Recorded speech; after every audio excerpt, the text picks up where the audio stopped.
Nous sommes encore là dans notre tâche de mission à l'ère du salut.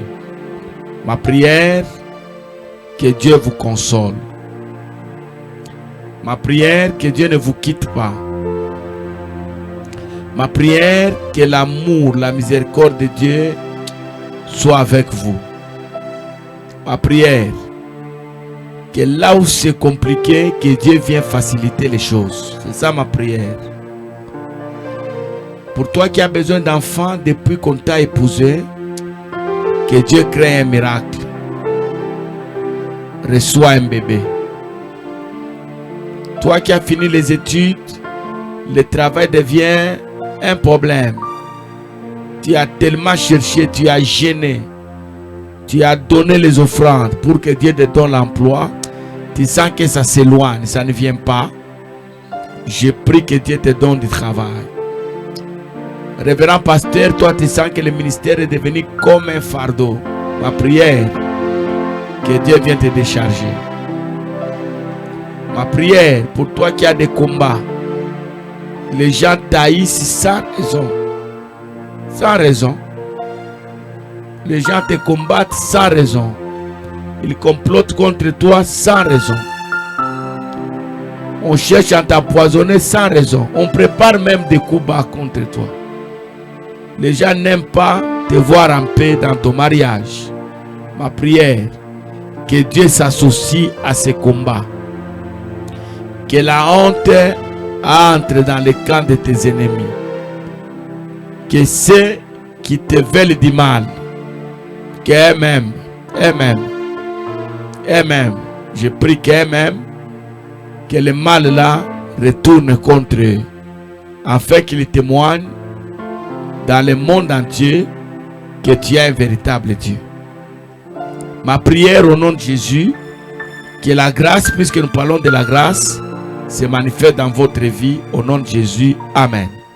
Je vous exhorte à vous abonner à notre chaîne. Je vous exhorte à aimer nos émissions. Je vous exhorte, bien aimé dans le Seigneur, à faire des commentaires. Mais ma demande, n'oubliez pas, bien aimé dans le Seigneur, de partager nos vidéos. Les 8 principes pour vivre pleinement la grâce de Dieu dans votre vie. Je vous ai dit, bien aimé dans le Seigneur, nous sommes sauvés par la loi, mais nous vivons dans un monde où nous sommes soumis à la loi. Nous sommes appelés à vivre selon la loi. Mais ce n'est pas la grâce que Dieu m'a sauvé. Ce n'est pas la grâce que je suis devenu ce que je suis. Ce n'est pas la grâce que je me suis marié. Ce n'est pas la grâce que Dieu m'a donné une progéniture. Mais je vis dans un monde où la loi est établie. Que Dieu soit loué à tous les niveaux. Dieu m'a élevé, il m'a mis au sommet. Dieu m'a élevé, il m'a donné un nom qui est connu de tout le monde.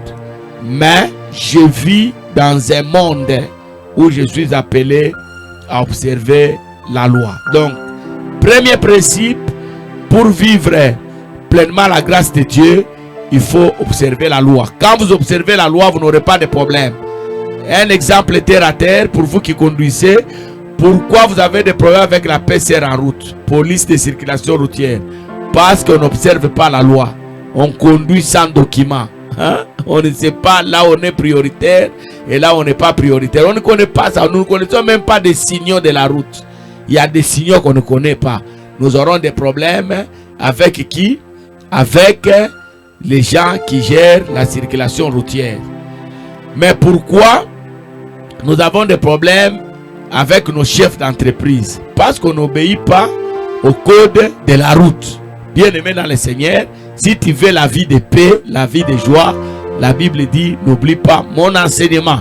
Proverbe 13 et Proverbe 3, c'est un texte de la Bible que nous devons beaucoup méditer. Deuxième chose, la grâce est là, mais la grâce n'exclut pas la crainte de Dieu. La grâce n'exclut pas la crainte de Dieu. Par la grâce, Dieu peut me guérir de n'importe quelle maladie. Mais je ne peux pas dire, puisqu'il y a la grâce, je dois vivre en désordre. Je dois vivre en désordre. Un petit témoignage. Un jour, un homme de Dieu est tombé malade. Je l'ai amené à l'hôpital. C'est un pasteur qui est même décédé. Hein? Je l'accompagne à l'hôpital. Il était dans une communauté. Il est passé dans notre ville. Il était attaché à moi. Et quand il est tombé malade, il n'avait personne pour l'aider. Je l'ai accompagné à l'hôpital. Je demande au médecin de faire ses examens. Le médecin fait les examens, tous les examens.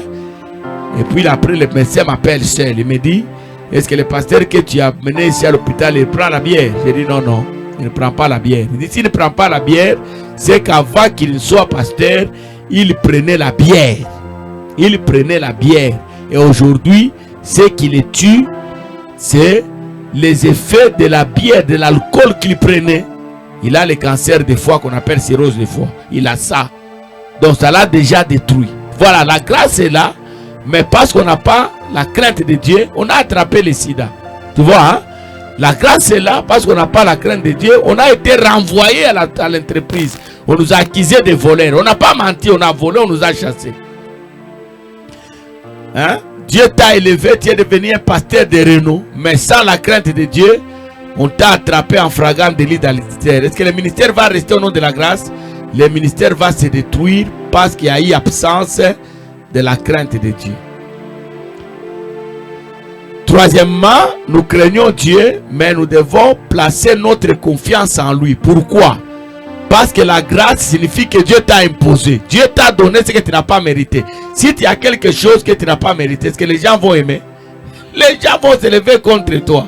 Dieu te prend dans les riens, il te place, tu dépasses ceux qui ont des compétences, ceux qui ont des qualités. Au nom seulement de l'amour de Dieu, Dieu te prend, il t'installe, il t'impose quelque part. Et les gens vont acclamer pour toi. La guerre va commencer, les combats vont commencer. Alors pour vaincre cette guerre-là et tous ces combats-là qui peuvent se lever contre toi, tu sais ce que tu dois faire? Tu dois maintenant prendre ta confiance et la mettre en Dieu. Placer ta confiance en Dieu, c'est le troisième principe pour vivre pleinement la grâce. Maintenant, aujourd'hui, nous parlons du quatrième principe. Proverbe chapitre 3. Hein? Que la bonté et la fidélité ne t'abandonnent pas. Lis-les à ton cou, écris-les sur la table de ton cœur. Vous savez, bien aimé dans le Seigneur, les chrétiens souffrent pour des choses. Retenez ça, écrivez ça dans vos agendas. Nous les chrétiens, nous que Dieu aime, nous que Dieu a racheté, nous souffrons pour des choses. Première chose, nous souffrons parce qu'on n'observe pas la loi. Les chrétiens sont des indisciplines. Ils croient que tout c'est la grâce. On n'observe pas la loi. Que Dieu soit loué. Et deuxièmement, les chrétiens sont des infidèles. On est tellement infidèles. Hein? On a difficile à accomplir des choses que nous-mêmes on a dit. Nous-mêmes on a dit, Seigneur, si tu me donnes une femme, moi et ma femme nous allons te servir. Dieu t'a donné une femme, est-ce que vous le servez encore? Seigneur, si tu me bénis dans cette église, je vais te servir dans cette église. Dieu t'a béni dans cette église, tu vas le servir où? Si tu me donnes le travail, je paierai toujours ma dîme. Ça fait une année que tu travailles. Tu as déjà payé ta dîme combien de fois?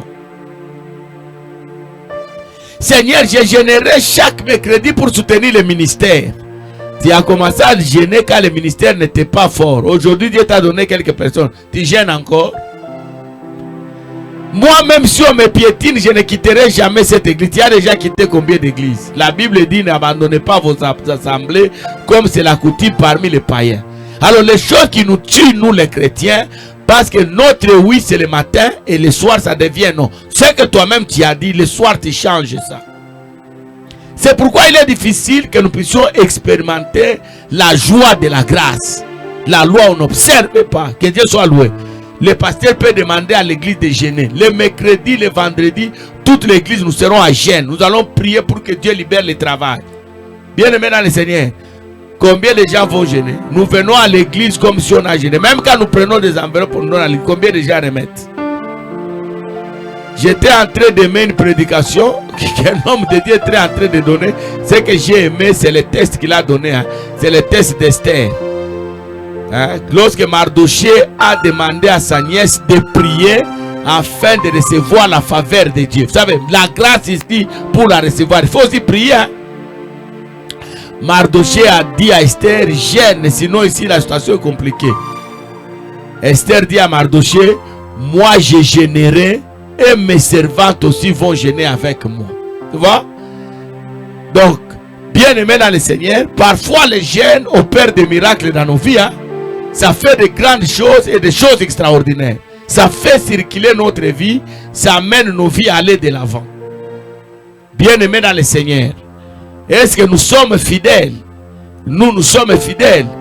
Quand Dieu nous donne là, est-ce que nous manifestons notre fidélité? On a donné aux gens des talents. Le premier a exploité, le deuxième a exploité, le troisième a dit non, moi j'ai mis dans le sol, hein, parce que toi tu amasses là où tu n'as pas semé, tu vends, tu vois, voilà. Donc, les chrétiens ont toujours des raisons à donner. Toujours des raisons à donner. Or, le quatrième principe, pour vivre pleinement la grâce, nous devons être fidèles. La fidélité, c'est rester dans ce qu'on a dit. Ce n'est pas changer sa position. Demeurer dans ce qu'on a dit là. On est infidèle. C'est pourquoi on ne vit pas la grâce. J'ai trouvé dans la Bible un texte que je vais vous donner. Beaucoup de gens proclament leur bonté. L'homme fidèle, qui les trouvera? Dieu n'a pas besoin, mes frères et mes sœurs, des hommes bons. Dieu a besoin des hommes fidèles. Tu vois cette église-là? C'est moi qui ai tollé. C'est moi qui prends les pasteurs en charge. Mais c'est moi qui ai payé tous les études des enfants de mes frères. Tu vois l'autre là, si c'est marié, c'est moi qui ai donné ça. Donc tout ça c'est bon. Tu proclames la bonté. Beaucoup de gens proclament leur bonté. Est-ce que tu es fidèle? Entre dans les détails de ta vie. Pose-toi la question, devant mon mari, est-ce que je suis fidèle? Devant ma femme, est-ce que je suis fidèle? Devant Dieu, est-ce que je suis fidèle? Devant mes fidèles chrétiens, est-ce que je suis fidèle? Devant mon locataire, devant mon bailleur, est-ce que je suis fidèle? Devant mes amis, est-ce que je suis fidèle? Que Dieu soit loué.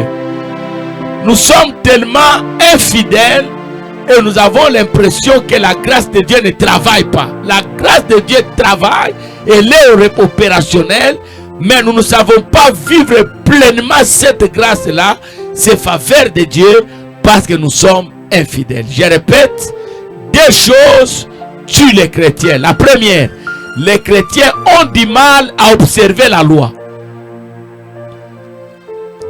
Cher pasteur, avant d'avoir une église de 1000 personnes, de 500 personnes, de 100 personnes, tu étais le premier à être là à l'église. C'est toi qui ouvrais même la porte de l'église.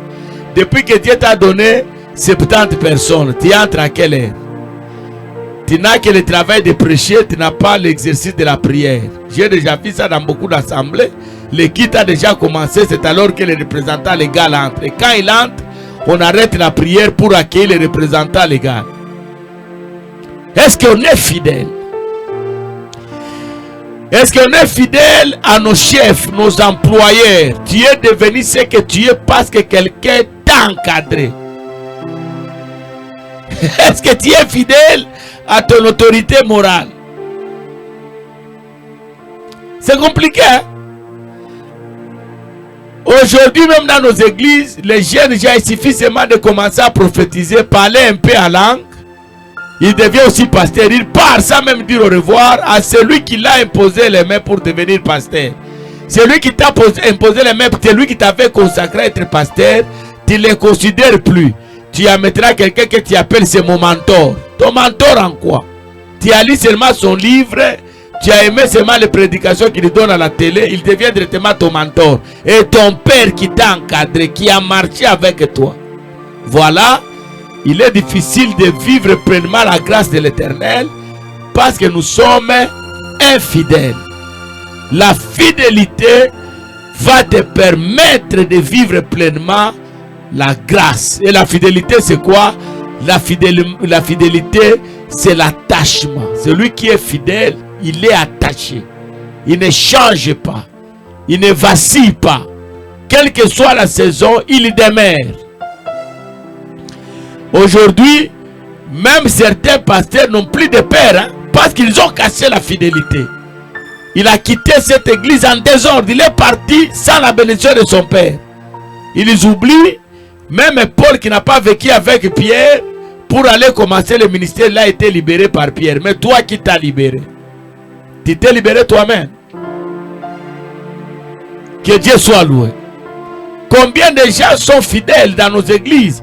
Tous ceux qui s'appellent fiancés, ils ont déjà commencé la vie de mariage sans être bénis à l'église comme mari. Beaucoup de gens. Et c'est ce qui tue les chrétiens. Si nous voulons vivre pleinement la grâce de Dieu, nous devons apprendre à être fidèles. Que Dieu nous bénisse. Apôtre Marcel Momat, Église évangélique Man Caché, ministère de vie. Vous pouvez me contacter, hein, même si vous nous suivez sur YouTube. Nos numéros de téléphone sont là, appelez-nous.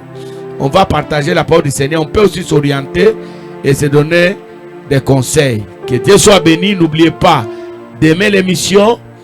N'oubliez pas de partager la vidéo. Et quand vous partagez, demandez à celui à qui vous avez partagé de partager aussi. N'oubliez pas de vous abonner. Si vous êtes déjà abonné, demandez aussi à vos contacts de s'abonner. Ainsi, nous contribuons à l'œuvre évangélique. Que le Seigneur vous bénisse et à bientôt.